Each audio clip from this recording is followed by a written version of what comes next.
अस्सलामुअलैकुम, welcome to my channel. मैं Salim's lectures बात करेंगे dietary carbohydrate, fats and proteins की। उस टॉपिक को शुरू करने से पहले मैं यहाँ न्यूट्रिएंट्स क्या होते हैं इनका इंट्रोडक्शन देना चाहूँगी। चैनल को सब्सक्राइब ज़रूर करिएगा। कोई कंफ्यूजन हो तो आप कमेंट कर सकते हैं। न्यूट्रिएंट्स क्या होते हैं? एक्चुअली ये जो न्यूट्रिएंट्स होते हैं ना, ये कंपोनेंट होते हैं जो हमारे फूड में पाए जाते हैं। इनसे मिलकर हमारा फूड बनता है। These are the constituent of our food. क्यों जरूरी होते हैं इन कंपोनेंट्स का फूड में पाया जाना? क्यों जरूरी है? Because they are necessary to maintain normal body functions. They provide us energy to do work, और इसके अलावा they are very essential for optimal health and growth. उन सारी चीजों के लिए ये न्यूट्रिएंट्स बहुत ज्यादा जरूरी होते हैं। हमने इन न्यूट्रिएंट्स को क्लासिफाई कर दिया इनटू टू कैटेगरी। हम एक कैटेगरी को, एक क्लास को कह रहे हैं मैक्रो न्यूट्रिएंट्स, और एक को कहते हैं माइक्रो न्यूट्रिएंट्स। आपको पता तो चल गया कि फूड में जो कंपोनेंट्स पाए जाते हैं उन्हें हम न्यूट्रिएंट्स कहते हैं, बट मैंने एग्जांपल नहीं दी और वो देती हूँ अब। Carbohydrate, protein, fats, vitamin, minerals, all of these are known as nutrients. ठीक है, ये हमारे फूड में पाए जाते हैं। इन्हीं न्यूट्रिएंट्स को, जिनका मैंने अभी नाम लिया, दो क्लासेस में डिवाइड कर दिया। एक को मैक्रो और दूसरे को माइक्रो न्यूट्रिएंट्स कहते हैं। सवाल ये है कि मैक्रो न्यूट्रिएंट्स कौन से होते हैं? जवाब ये है, वो न्यूट्रिएंट जो हमें लार्ज अमाउंट में रिक्वायर्ड हो, जिनकी क्वांटिटी हमें ज्यादा चाहिए हो हमारे फूड में, उन्हें हम मैक्रो न्यूट्रिएंट्स कहते हैं। और उसमें इंक्लूड है कार्बोहाइड्रेट, फैट्स एंड प्रोटीन। ठीक है। एंड वो न्यूट्रिएंट जो हमें फूड में स्मॉल क्वांटिटी में रिक्वायर्ड हो, तो उन्हें हम माइक्रो न्यूट्रिएंट्स कहते हैं। And these are vitamins and minerals. फिर अगेन बात के dietary importance of carbohydrate, fats and protein को करवाने से पहले यहाँ पे मैं मजीद कुछ और नई टर्मिनोलॉजीज उनका कॉन्सेप्ट देना चाहूंगी, तो यहाँ उन्हें भी डिफाइन करना जरूरी समझती हूँ।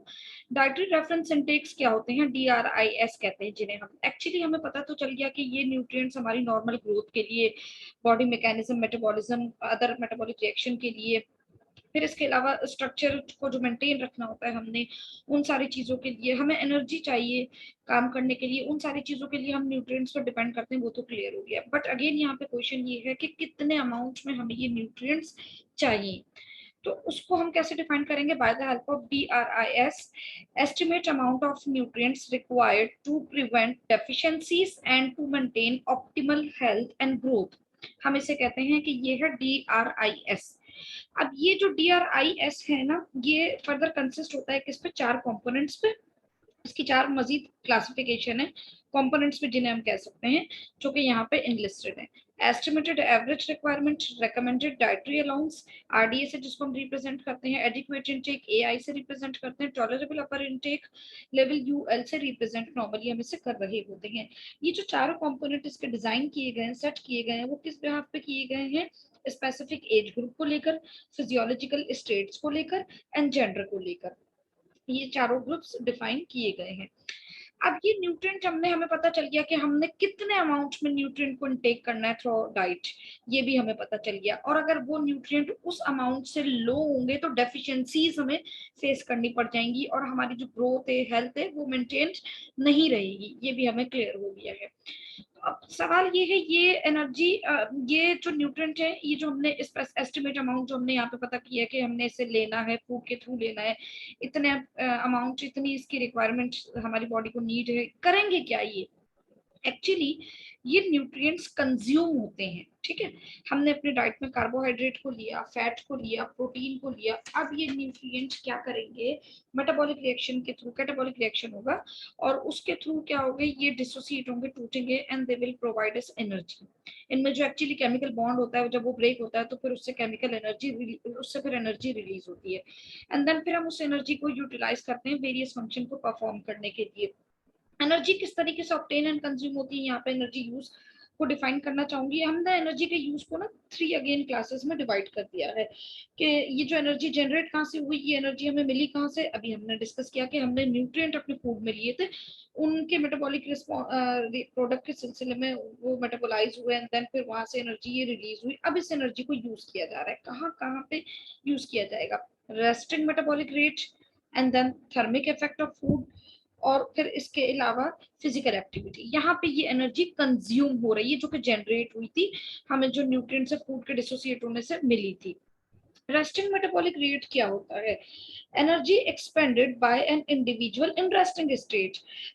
कोई रेस्टिंग स्टेट में है तो उस वक्त भी वो एनर्जी कंज्यूम कर रहा होता है, लाइक वो रेस्पायर कर रहा है, उसका जो ब्लड वेसल्स में फ्लो कर रहा है, सर्कुलेट कर रहा है, और आयन जो है डिफरेंट वो ट्रांसपोर्ट हो रहा है, जैसे किडनी में इसकी बेस्ट एग्जांपल हमें मिलेगी, और भी जगह होती है।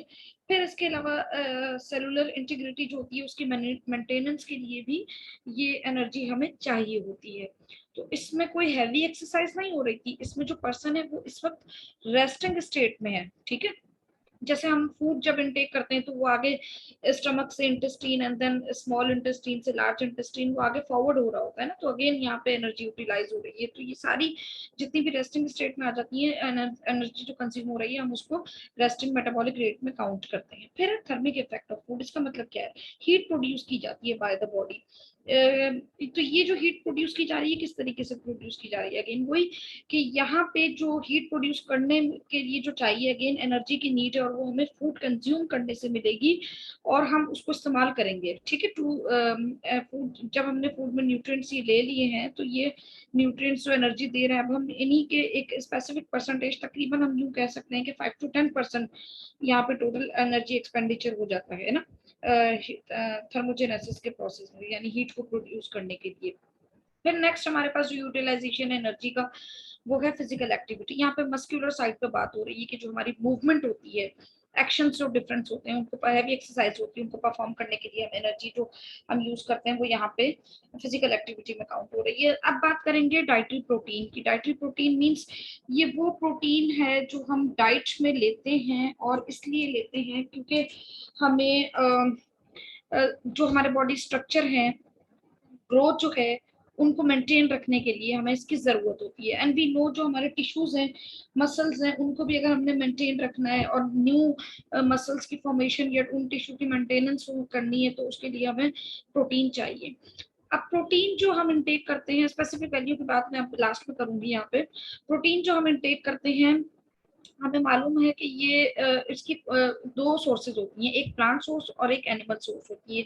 ये जो दो क्लासेस हमने बनाई है, animal source and plant source, actually ये मैं डिफाइन करना चाह रही हूँ क्वालिटी ऑफ प्रोटीन, ठीक है। जो हम अपनी डाइट में प्रोटीन लेते हैं, हम इस बात का ख्याल रखते हैं कि हम जो प्रोटीन ले रहे हैं वो कितनी बेस्ट क्वालिटी पोजेस करती है, ठीक है। तो क्वालिटी ऑफ प्रोटीन के अकॉर्डिंग दो क्लासेस यहाँ पे बना दी गई है, एक को कहा एनिमल सोर्स और दूसरी को कहा हमने कि protein from the plant source. Which quality is best, animal source की बेस्ट है या प्लांट सोर्स की प्रोटीन बेस्ट है? तो आंसर ये है कि वो प्रोटीन जो हम एनिमल सोर्स से ऑब्टेन करते हैं वो बेस्ट क्वालिटी प्रोटीन कंसीडर की जा रही होती है as compare to the plant source. उसमें भी जो बेस्ट है, यहाँ पे आपको बहुत सारे सोर्सेज हैं दिखाई दे रही है, मीट है, पोल्ट्री है, मिल्क है एंड फिश है। जो बेस्ट कंसीडर की जाती है फॉर ये है मिल्क, ठीक है। कैसे पता चलेगा कि कौन सी प्रोटीन बहुत बेस्ट क्वालिटी पोजेस कर रही है और ये कंप्लीट प्रोटीन है? देखिए, आपको मालूम है कि we have 20 amino acid which are responsible for the synthesis of protein, और उन 20 में से 10 essential and 10 non essential amino acid होते हैं। एक्चुअली ऐसी प्रोटीन जो हम अपनी डाइट में लें, उस प्रोटीन में वो 10 एसेंशियल अमीनो एसिड जो हमारी बॉडी नहीं सिंथेसाइज कर सकती, बल्कि हमें उसे डाइट में लेने हैं, ठीक है। मेरे पास बहुत सारे यहाँ पे प्लांट सोर्स भी है और एनिमल सोर्स भी है, और मुझे मालूम है कि जब मैं प्रोटीन लूंगी तो मेरी बॉडी उसको डिसोसिएट करेगी और देन फिर उसको ब्रेक करके अमाइनो एसिड में कन्वर्ट करके फिर स्पेसिफिक टाइप ऑफ प्रोटीन, जिस प्रोटीन की मेरी बॉडी को जरूरत होगी वो प्रोटीन बन जाएगी। बट मुझे ये भी मालूम है कि प्रोटीन बनाने के लिए मुझे एसेंशियल अमाइनो एसिड की जरूरत होगी ना, तो यानी मैं क्या करूं, मैं ये करूं कि मैं अपनी डाइट में वो प्रोटीन लूं जिसके अंदर एसेंशियल अमाइनो एसिड हो, ठीक है। मेरी डाइट में जो प्रोटीन हो उसमें लाजमी एसेंशियल अमाइनो एसिड मौजूद हो। तो जब मैं इस तरह की प्रोटीन लूंगी तो वो best quality of protein consider की जाएगी। तो बेस्ट क्वालिटी ऑफ प्रोटीन जो जो उसकी सोर्स है वो एनिमल प्रोटीन है, ठीक है। क्यों? क्योंकि इसमें तमाम एसेंशियल अमाइनो एसिड होते हैं, एटलीस्ट 9 एसेंशियल अमाइनो एसिड तो पाए जाएंगे, ठीक है। जो मैंने बेस्ट एग्जांपल यहाँ पे फर्दर मिल्क की भी दी, इसको और स्पेसिफाई करके बताया है। वो प्रोटीन जो प्लांट सोर्स से आती है, व्हीट, कॉर्न, राइस और बीन, यहाँ से इसे ऑब्टेन हम कर सकते हैं, ये इसकी सोर्सेज हैं। बट ये बॉडी में अदर एसेंशियल अमाइनो एसिड के साथ मिलकर के फिर उसके बाद फाइनली प्रोडक्ट कुछ ना कुछ ये प्रोटीन कोई एक बना ही लेंगे। ऐसा नहीं है कि ये भी वेस्ट होती है, ये अदर अमाइनो एसिड के साथ मिल करके जो एसेंशियल होते हैं उनके साथ मिलके फाइनल प्रोडक्ट प्रोटीन को कुछ भी कहीं भी जहां पे भी जरूरत है उसकी बना ही लेंगे, ठीक है। तो ये तो प्रोटीन सोर्सेज की बात हुई है। अब बात करते हैं नाइट्रोजन बैलेंस की। देखिए, we know that protein are made up of amino acid, and amino acid के पास अमाइनो ग्रुप होता है, कार्बोक्सिल ग्रुप होता है, और उसमें जो अमाइनो ग्रुप होता है इट कंटेन नाइट्रोजन। तो इसका मतलब जो जितनी ज्यादा प्रोटीन ले रहा है, और ये प्रोटीन ब्रेक होने पे अमाइनो एसिड प्रोड्यूस करते हैं, और अमाइनो एसिड को अगर डिसोसिएट किया जाए तो कार्बन स्केलेटन अलग हो जाता है और अमाइनो ग्रुप अलग हो जाता है। ठीक है, कार्बन स्केलेटन तो फिर फर्दर यूटिलाइज होता है to synthesize other structure like glucose बना दिया, उससे जिस भी चीज की जरूरत है उसको वहां पे यूटिलाइज कर लिया जाएगा, उस कार्बन स्केलेटन को, जो कि अमाइनो एसिड के टूटने से मिला है हमें। Now what about this nitrogen, इससे क्या होगा, ammonia, urea and then uric acid, इस तरह के नाइट्रोजनस वेस्ट बनना शुरू हो जाएंगे। तो हमें क्या करना है, हमें प्रोटीन जितनी जरूरत है बस उतनी लेनी चाहिए, एडिक्वेट अमाउंट में हमें इसे लेना चाहिए, ना कम लें हम ना ज्यादा लें। नाइट्रोजन बैलेंस क्या होता है, amount of nitrogen consume equal to amount of nitrogen excreted in urine, sweat and feces।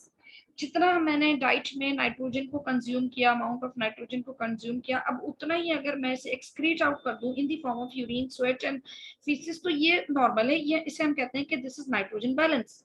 ठीक है, इसको फर्दर दो क्लासेस में डिवाइड कर दिया, एक को कह दिया पॉजिटिव नाइट्रोजन और दूसरे को कह दिया नेगेटिव नाइट्रोजन। पॉजिटिव नाइट्रोजन का मतलब क्या होता है, इसमें नाइट्रोजन इनटेक जो होता है वो ज्यादा हो जाता है as compare to nitrogen excretion, means excrete out कम किया जा रहा है और इनटेक ज्यादा किया जा रहा है। ये कब होता है, कौन कौन सी सिचुएशंस या कंडीशंस में होता है, जब टिश्यू ग्रोथ हो रही हो, चाइल्डहुड में नॉर्मली होता है, प्रेग्नेंट वुमेन में होता है ना, ये किसी सीवियर इलनेस से रिकवरी जब हो रही हो उस वक्त ये पॉजिटिव नाइट्रोजन बैलेंस बॉडी में पाया जाता है। ठीक है, नेगेटिव नाइट्रोजन बैलेंस क्या होता है, देखिए नेगेटिव नाइट्रोजन बैलेंस उसको अपोजिट कर दीजिए, मींस नाइट्रोजन लॉस जो है वो ज्यादा है as compare to nitrogen intake, यानी डाइट में नाइट्रोजन को कम लिया जा रहा है और उससे लूज ज्यादा किया जा रहा है। ठीक है, तो इसका ये कब होता है, जब हम ऐसी डाइट लें जो कि इनएडिक्वेट डाइटरी प्रोटीन पे कंसिस्ट हो। इस मतलब क्या हुआ, मतलब उस डाइट में एसेंशियल अमाइनो एसिड एब्सेंस होंगे। ठीक है, और ये कौन कौन से स्टेट, इसके अलावा अदर जो कंडीशन सिचुएशंस होती है कब ये हमें देखने को मिलता है negative nitrogen balance, prolong stress जब हो रहा हो, ट्रामा कोई हो रहा हो, बर्निंग कंडीशन हो गई हो, इलनेस हो या सर्जरी हो, तो उस वक्त हमें ये देखने के लिए मिलता है। आरडीए वैल्यूज क्या होती है प्रोटीन के लिए, 0.8 ग्राम पर KG per day of the body weight. ठीक है, पर डे मतलब एक दिन में मुझे 0.8 ग्राम प्रोटीन लेनी है, बट ये ओनली 0.8 ग्राम नहीं, मीन्स अगर किसी का बॉडी वेट समझाने के लिए मैं यहाँ पे कहूँ 1 kg है, तो मीन्स 0.8 ग्राम उसे डेली चाहिए। अब अगर किसी का बॉडी वेट 2 kg है, तो 0.8 को आप 2 से मल्टीप्लाई कर दीजिए। इफ यू हैव 50 kg, तो 0.8 को 50 kg से मल्टीप्लाई कर दीजिए, एंड देन पर डे आपको जो वैल्यू आएगी वो लेनी है। ठीक है, बच्चों में जरा सा ज्यादा होता है, आरडीए वैल्यूज की ज्यादा है क्योंकि उनकी ग्रोथ होनी होती है, 2 ग्राम पर डे भी हो सकता है, अगेन वही केजी का फॉर्मूला यहाँ पे भी अप्लाई होगा। एंड देन एथलीट्स जो होते हैं वो 1 ग्राम तक ले सकते हैं, प्रेग्नेंट वुमेन और लैक्टेटिंग वुमेन जो होती हैं 30 ग्राम तक जा सकती हैं, बट डॉक्टर से डिस्कस करने के बाद। लेक्चर में कोई कंफ्यूजन हो तो आप कमेंट कर सकते हैं, चैनल को सब्सक्राइब जरूर करिएगा।